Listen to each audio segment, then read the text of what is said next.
సునియాసకు రండి రండి ఏసునియాస రమ్మనుచున్నాడు. రండి రండి ఏసునియాస రమ్మనుచున్నాడు. ప్రయాసపడి భారము మోయువారు ప్రయాసపడి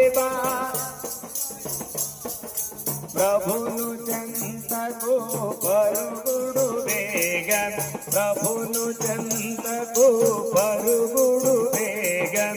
రండి రండి సునియాస ప్రభునందు ప్రేమైన దొండవాక గ్రామ పెద్దలకు చిన్నలకు ప్రభు అయిన యేసుక్రీస్తు నామములో మీ అందరికీ కూడా మరి శుభవందనాలు తెలియజేస్తూ ఉన్నాం. మరి దేవుని బిడ్డలారా, మీకు తెలియజేసే సమాచారం ఏంటంటే దినములు చెడ్డవు కనుక సమయమును పోనీక సద్వినియోగం చేసుకున్నామని మరి దేవుని లేఖనాలు చదివిస్తూ ఉన్నాయి. మరి దినములు చెడ్డవి అని అంటే మరి దేవుని బిడ్డలారా, మాకు అంతా బాగానే ఉన్నాం అని అనుకోవచ్చు. మరి పరిస్థితులు అన్ని బాగానే ఉన్నాయి, మా వ్యాపారాలు బాగున్నాయి, మరి మాకు అంత అవసరం లేదని అనుకోవచ్చు. దేవుని బిడ్డలారా, అయితే ఎందుకు ఈ వాక్యం ఘోషిస్తా ఉన్నానంటే మరి మనిషి ఎప్పుడు ఈ లోకాన్ని విడిచిపెట్టవలసి వస్తుందో తెలియదు. మరి అన్నిటికీ గ్యారంటీ ఉంది కానీ మానవ జీవితానికి గ్యారంటీ లేదు. మరి అలాంటి పరిస్థితుల్లో ఏదో ఒక రోజున మనం ఈ లోకాన్ని ఏదో ఒక రూపంగా మరి మనం లోకాన్ని చేసుకోవాల్సి మహాగనులైన వారు ఏమంటే మహాబలమైనటువంటి వారు ఎంతో మంది ఈ లోకాన్ని చేస్తూ ఉన్నారు. దేవుని అయితే ఎక్కడికి వెళ్తున్నారు అనే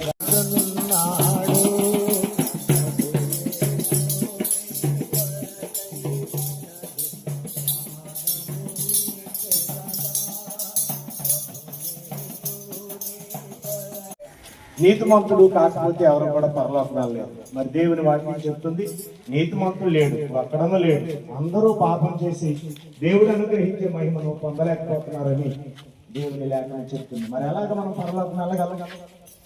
ఏమండి, మరి అందరూ కూడా వైకుంఠం వెళ్ళారని పరలోకం వెళ్ళారని చెప్పుకున్నాం.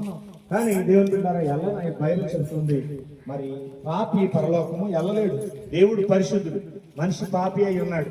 కాబట్టి మనిషి పరలోకం వెళ్ళడం కోసం భూలోకంలో ఎన్నో రీతులుగా నీతి కార్యాలు చేసి దాన ధర్మాలు చేసి పుణ్యం చేసుకొని పరలోకం వెళ్దామని మనిషి ప్రయత్నం చేస్తాడు.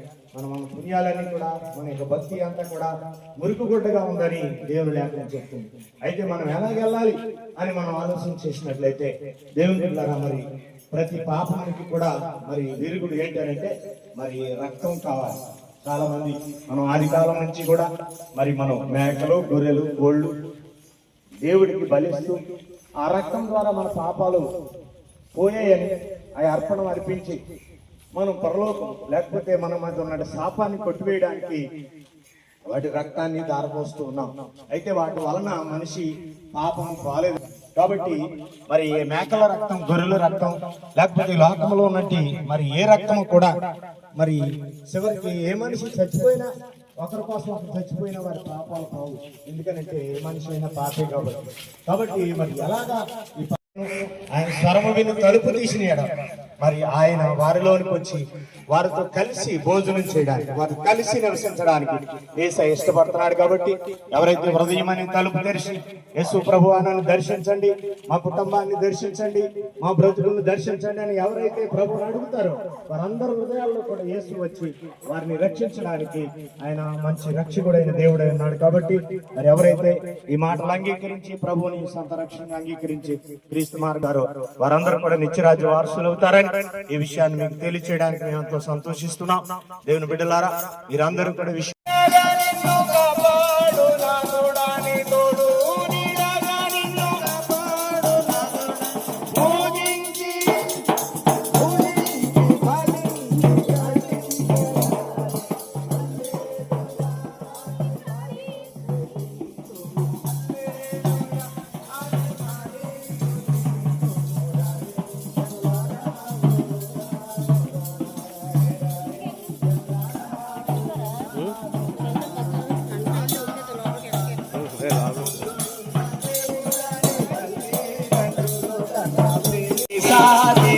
రాజునైనా ప్రేమించవచ్చును.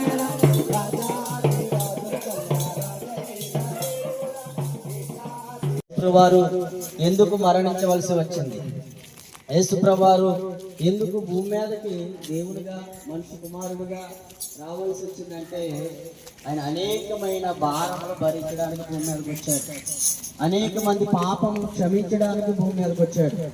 అనేక మంది రోగములను భరించడానికి భూమి మీదకి వచ్చాడు. అనేక మంది సమాధాన మార్గంలో నడపడానికి ఆయన భూమి మీదకి వచ్చాడు. అనేక మందిని స్వస్థపరచడానికి, అనేక మందిని వారి యొక్క ఒక నీతి మార్గంలో నడపడానికి ప్రభు అయిన యేసుక్రీస్తు ప్రభువారు ఈ భూమి మీదకి వచ్చాడు. యేసు అనగా ఒక మార్గము.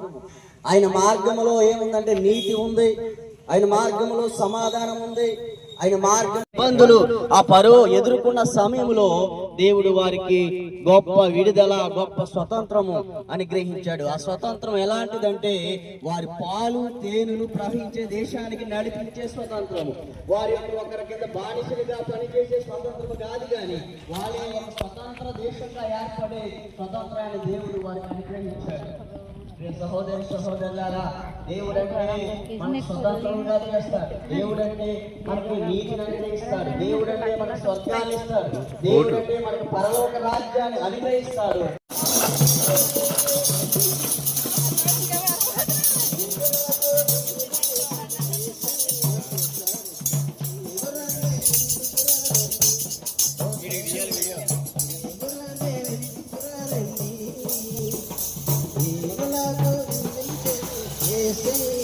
Yes,